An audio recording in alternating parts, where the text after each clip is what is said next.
మిత్రులారా, ఈరోజు ఉగ్రవాదం రూపమే మారిపోయింది.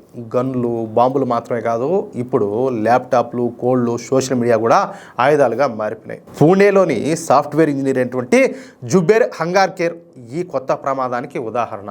సంవత్సరానికి 25 లక్షలు సంపాదిస్తా సాధారణ జీవితం గడుపుతూ ఉన్నట్టే కనిపించినాడు. కానీ అతని ల్యాప్టాప్లలో ఆల్ ఖైదా కంటెంట్, అలాగే బాంబు మాన్యువల్స్, అలాగే రాడికల్ లిటరేచర్ అన్ని కూడా దొరికినాయి.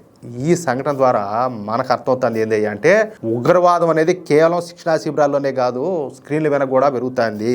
అర్థమవుతుందా? దీనికి ఓడు డాక్టరా, యాక్టరా, లేకపోతే సాఫ్ట్వేర్ ఇంజనీరా, లేకపోతే మెకానికా, ఇంకొకట కాదు. ఓడికి ఆ మత పిచ్చి అనేది ఉంటే ఓడి ఖచ్చితంగా జిహాదీ గాడే. ఇప్పుడు మీకు అర్థం కావడంలో దీన్ని బట్టే వాళ్ళు ఇకపైన జిహాదీలు మాత్రమే కాకుండా టెక్నాలజీ తెలిసినటువంటి ఇలాంటి విద్యావంతులు కూడా రిక్రూట్ చేస్తారనమాట. కోడ్ రాయగలిగే వాళ్ళు, వీడియోలు ఎడిట్ చేయగలిగే వాళ్ళు, ఫండ్స్ మేనేజ్ చేయగలిగే వాళ్ళు, వీళ్ళంతా కూడా ఇప్పుడు వీళ్ళ ఆయుధాలుగా మారుతారు. ఈ యుగంలో చెప్పాలంటే గన్ కాదు, ఆలోచనలే ఆయుధం. మన జాగ్రత్తలో మనం ఉండాలా, లేదంటే ఇంకంతే. మనం చూసేదానికి మన చుట్టూనే ఉంటారు, మన చుట్టూనే తిరుగుతూ ఉంటారు. అరే మామ అంటారు, అన్న అంటారా, హాయ్ దోస్త్ అంటారు, అట్లా అంతా బాగానే తిరుగుతూ ఉంటారు. కానీ ఓడు లోపలికి రూల్ ఏవి వాడు ఏం చేస్తాడో తెలియదు. రేపు ఇలాంటి వాళ్ళే పక్కన ఉండే వాళ్ళని ముందు బొక్క పెట్టేది. అర్థమవుతుందా? మన జాగ్రత్తలో మనం ఉండాలా, లేకపోతే ఇంకంతే ఫసక్.